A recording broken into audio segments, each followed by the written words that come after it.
Olá, sejam bem-vindos ao Pode Falar, o podcast da Juventude Soca da Subgrande Rio. E hoje, para finalizar essa trilogia sobre estabelecer o ensinamento correto para a pacificação da terra, nós vamos abordar alguns aspectos desse tratado.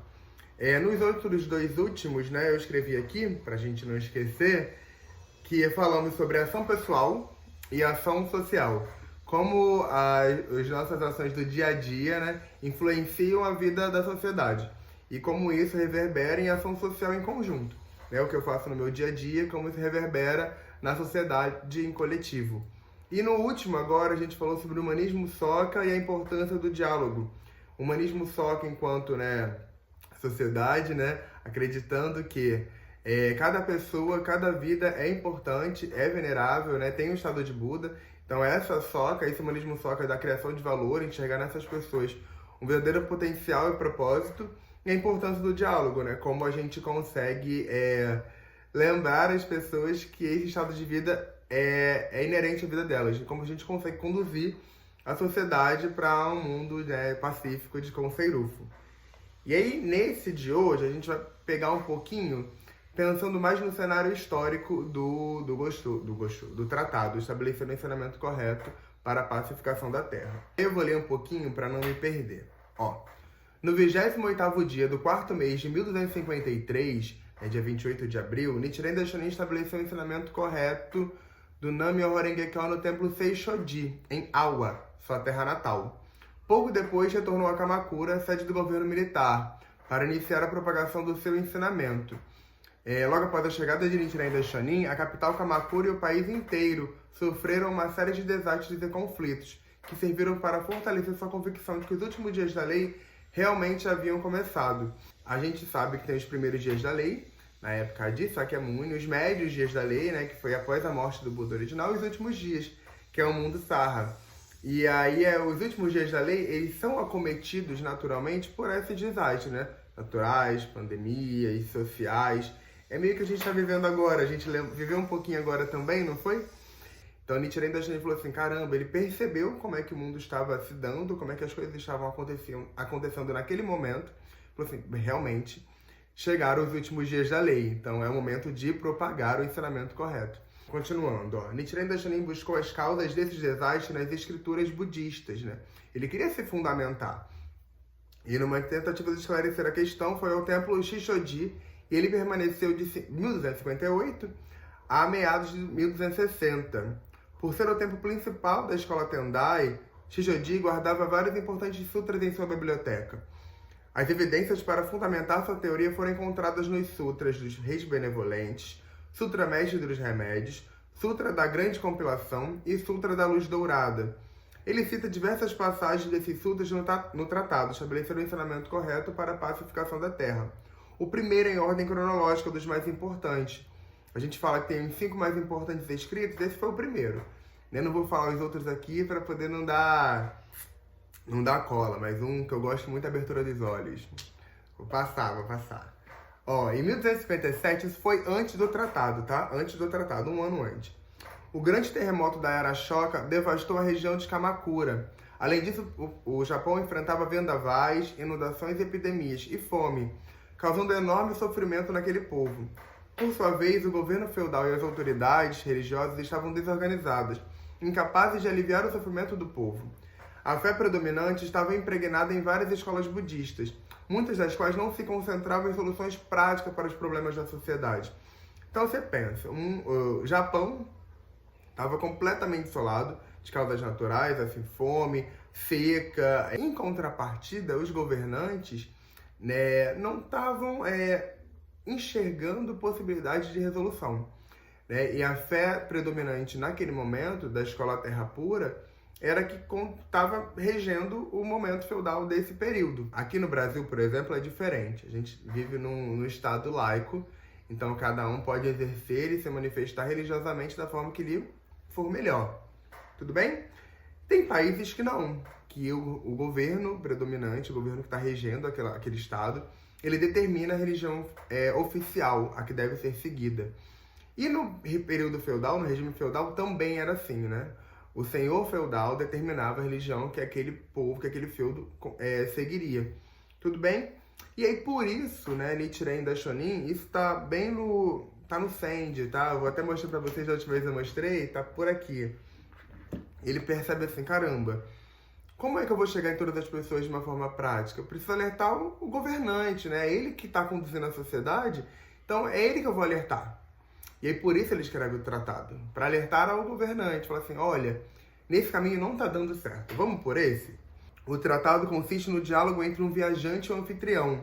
Já no início do diálogo, o anfitrião atribui a causa dos desastres que afetam a nação à crença numa religião errônea, aos ensinamentos de Honen, correspondentes à Escola Terra Pura. O tratado, originalmente escrito em chinês clássico, foi endereçado a Hojo Tokiori. Na época, Tokiori já havia se retirado do poder, mas ainda exercia forte influência no clã governante. Esse escrito não provocou nenhuma reação imediata, por isso não houve retorno oficial a Daishonin. No entanto, as autoridades ficaram furiosas com os argumentos, embora lógicos, e com o ataque implacável aos ensinamentos da Terra Pura, propagados por Honen e seus seguidores. E aí, pensando que toda a sociedade, desde que o mundo é mundo, brincando assim, né? A religião tem papel fundamental na política, né? Esses monges da Terra Pura, né, não queriam abandonar o poder, não queriam abandonar sua influência. E não iam admitir de forma nenhuma que estavam errados, mesmo com as citações que Nichiren Daishonin colocou nesse tratado. Por isso ficaram revoltados aqui, ó. Por isso ficaram furiosos com os argumentos de Nichiren Daishonin, porque estavam nos escritos. E aí vem dizendo aqui, ó, não resultou em nenhum tipo de resposta oficial, mas futuramente ela se dá com a perseguição de Matsu Bagayatsu, né, que Nichiren Daishonin, ele sofre um atentado na sua cabana, consegue escapar, né, vai para casa dos seus seguidores se proteger, e no ano seguinte ele é banido para Izu. Então, assim, não teve resposta oficial, mas teve um ataque oficial, pensando assim, né? Ó, o propósito de Nichiren Daishonin.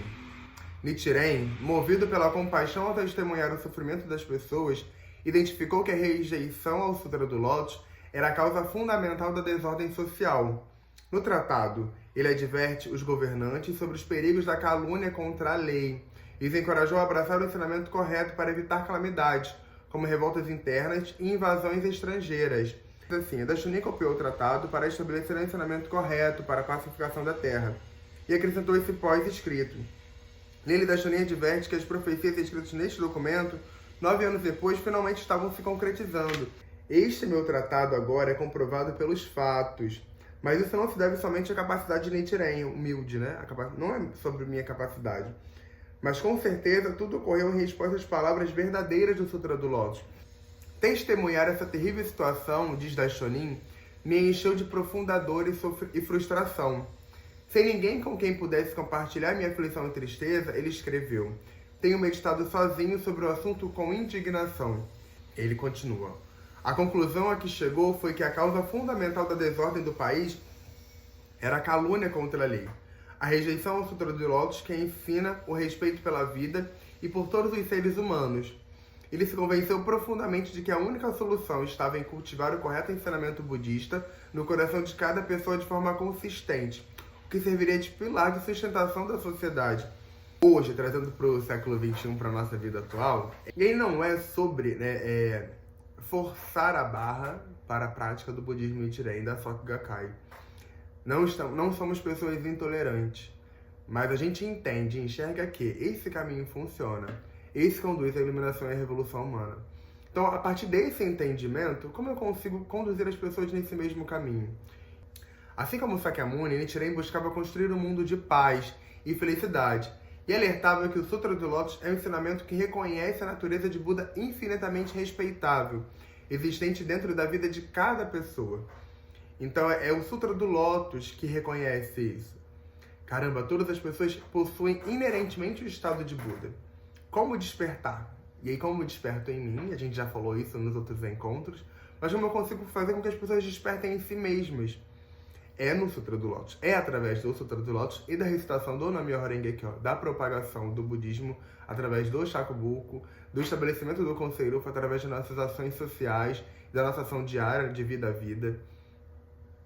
Caramba, muita coisa. Vamos respirar. Nichiren Daishonin acreditava que, estabelecer a lei correta e se esforçar para transformar positivamente esse mundo sarra constituem um grande caminho que leva à pacificação da Terra. De que forma a gente vai transformar positivamente a nossa sociedade? Construir um castelo só, que a gente já falou que é questão de tempo. Mas como é que o impacto desse castelo soca vai ter na nossa sociedade, vai ter na nossa localidade? Não adianta ter um castelo por si só. Ele precisa reverberar de alguma forma. E através de quem? De pessoas comuns como nós. E mesmo enfrentando oposição, declarou que a mudança do nosso coração transforma o mundo. E que uma revolução humana no coração humano é fundamental para alcançar a paz. Então, independente, né, de onde a gente esteja, do que a gente esteja fazendo, a forma daquele que assim chega, né, somos nós. E até quando eu mudo meu coração, quando eu entendo que eu sou a chave para a transformação social, eu sou a chave para a transformação da minha vida, de conquistar os meus objetivos, eu mudei isso já no meu coração, naturalmente eu consigo fazer com que as pessoas enxerguem esse mesmo potencial nelas mesmas. Para que eu enxergue na minha vida essa torre do tesouro, e através dessa torre do tesouro que eu enxergo em mim, eu consigo enxergar no outro também. Maravilhoso, né? Que a gente possa agora, né, no final do dia 2024 já, reestabelecer esse significado nos nossos corações. De que a transformação da sociedade, a construção do castelo soca, tanto físico quanto da minha vida, depende única e exclusivamente de mim.